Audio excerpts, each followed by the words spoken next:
Devineni ఉమాకి counter ఇచ్చారు MLA Vasantha Krishnaprasad. తనని లక్ష్యంగా చేసుకుని ఉమా పనిచేస్తే సరైన సమయంలో సమాధానం చెప్తానన్నారు. దేవినేని ఉమా వ్యవహారాలన్నీ కూడా అధిష్టానం దృష్టిలో ఉన్నాయన్నారు. ఉమాకు టికెట్ ఇచ్చినా తన వర్గం పనిచేయడానికి సిద్ధంగా ఉంది అంటున్న వసంత కృష్ణప్రసాద్తో మా ప్రతినిధి శ్రీకాంత్ ఫేస్ టు ఫేస్.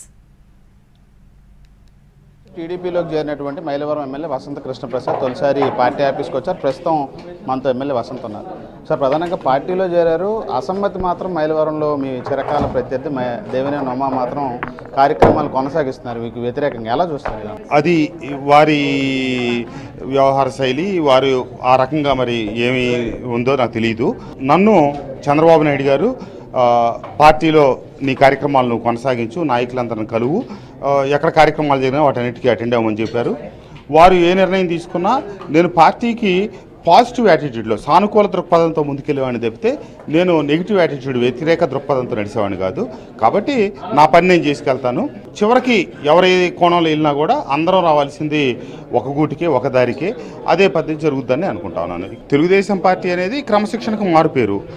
అక్కడ ఒక 2.5 దశాబ్దాలుగా పనిచేస్తున్న వ్యక్తి సరే కొద్ది రోజుల తర్వాత అయినా కలిసి పార్టీ లైన్లోనే ఉంటారని నేను అనుకుంటా ఉన్నాను. ఖచ్చితంగా అదే జరుగుతుందని ఆకాంక్షిస్తా ఉన్నాను. సార్, మైలవరం పాలిటిక్స్కి చూస్తే మీరు వైసీపీలో ఉన్నారు, ఆయన టీడీపీలో ఉన్నారు. ఇప్పుడు సేమ్ పార్టీకి వచ్చిన తర్వాత మీరు రాకని మొదటి నుంచి వ్యతిరేకిస్తున్నారు. వచ్చిన తర్వాత జాయినింగ్ అయిన తర్వాత కూడా మైలవరంలో కార్యక్రమాలు మీకు వ్యతిరేకంగా నిర్వహిస్తున్న పరిస్థితి, అది పార్టీ కార్యక్రమాలుగా ఆయన చెప్పుకుంటున్నారు. అధిష్టానానికి సంబంధించి ఎటువంటి చర్యలు ఉంటాయి, లేకపోతే ఈ వ్యవహారం అనేది అక్కడ ఆసక్తికరంగా మారింది మైలవరం? అంటే ఈ విషయాలన్నీ పార్టీ దృష్టిలో ఉన్నాయండి. పార్టీ ఏ రకంగా నిర్ణయం తీసుకొని ఏమి చెప్తే నేను అది చేస్తాను, దానికేం ఇబ్బంది లేదు. పార్టీ కార్యక్రమాలుగా వారు చేస్తూ ఉన్నారు. అది పార్టీ కార్యక్రమాలు అయితే స్వాగతించాల్సిందే. దాంట్లో నన్ను పరోక్షంగా కానీ ప్రత్యక్షంగా కానీ మాట్లాడితే దానికి చెప్పాల్సి వచ్చినప్పుడు నేను తగు సమాధానం చెప్తాను. ఈ సమన్వయం సాధించడం, కలిసి ప్రయాణం చేయటాలు, లేకపోతే ఎవరి పని వాళ్ళు చేసుకెళ్ళటాలు అనేది పార్టీ చెప్పిన మేరకు తప్పకుండా అదే ప్రకారం నేను నడుచుకుంటాను. టికెట్ అంశానికి ఒకసారి పరిశీలిస్తే ఇంతవరకు అధిష్టానం నుంచి అయితే జాబితా విడుదల కాలేదు. ప్రచారంలో ఉన్న పేర్లు చూస్తే మీది కానీ, ఉమా గారిది కానీ, అటు బొమ్మసాని గారిది కానీ, వాళ్ళిద్దరూ కలిసి పనిచేసే ప్రయత్నం కూడా నిన్న ఉమా చేయటం, ఆ తర్వాత ఆయన మాత్రం నేను ఇండివిజువల్గా వెళ్తాను, ఉమాతో వెళ్ళాను అంటే ఎలా చూస్తారు ఈ మొత్తం ఈక్వేషన్స్? అంటే మీకు వ్యతిరేకంగా నియోజకవర్గంలో ఒక గళాన్ని వినిపించే ప్రయత్నం ఉమా చేస్తున్నట్టుగా స్పష్టంగా తెలుస్తుంది. నేను దాని మీద ఏం వ్యాఖ్యానించలేనండి. బొమ్మసాని సుబ్బారావు గారు మా అన్న, 2 తరాల నుంచి మా నాన్నగారు, వాళ్ళ తాతగారు, మా నాన్నగారు, వారి తండ్రి గారు, అట్లాగే నాన్నగారు సుబ్బారావు గారు, నేను సుబ్బారావు గారు ఇట్లా కాంగ్రెస్లో ఉన్నప్పుడు కానీ కలిసే ఉన్నాం. ఉమా గారితో కలిసి వెళ్ళినా, వాళ్ళిద్దరూ కలిసి చేసినా, వాళ్ళిద్దరూ ఎందుకు కదా నేను కూడా కలుస్తాం, ముగ్గురం కలిపి చేద్దాం, ఎవరు టికెట్ వస్తే వాళ్ళు పని చేద్దాం అనేది నా నినాదం.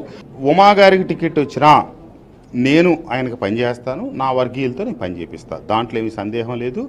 అట్లాగే మీకు పెనమలూరులో కూడా సర్వే చేసింది అధిష్టానం, మీకు పెనమలూరు ఆప్షన్ ఉందని కూడా మీ అసమ్మతి నేతలు ప్రచారం చేస్తున్నారు. ఇక్కడ కాకపోతే అక్కడ కూడా ఆప్షన్ ఉంది, దానికి ఏం చెప్తారు? నేను చెప్పగలిగేది ఏం లేదండి. పార్టీ నిర్ణయమే నాకు శిరోధార్యం. పార్టీ ఏ రకమైనటువంటి నిర్ణయం తీసుకుంటే దానికి కట్టుబడి ఉంటానని నేను చెప్తా ఉన్నాను. మైలవరం రాజకీయాలకు సంబంధించి అయితే పూర్తి స్థాయిలో అందరినీ కలుపుకొని ముందుకెళ్ళడానికి అయితే సిద్ధంగా ఉన్నానని అయితే వసంత కృష్ణప్రసాద్ చెప్తున్నారు. అటు దేవినేని ఉమాకి టికెట్ ఇచ్చినా, ఎవరికి ఇచ్చినా కలిసి తాను పనిచేయడానికి సిద్ధంగా ఉన్నాను. అసమ్మతివాదులు ఎవరైతే ఉన్నారో వాళ్ళందరికీ సంబంధించిన నిర్ణయం, వ్యవహారం అధిష్టానం చూసుకుంటుందని అయితే చెప్తున్నారు. ఇక పార్టీ టికెట్ నిర్ణయం మాత్రం ఫైనల్గా అధిష్టానం చెప్పిందే తనకు శిరోధార్యం అని చెప్పి అయితే ఎమ్మెల్యే వసంత కృష్ణప్రసాద్ చెప్తున్నారు. కెమెరా పర్సన్ ఆర్కేతో శ్రీకాంత్, ఎన్టీవీ, విజయవాడ.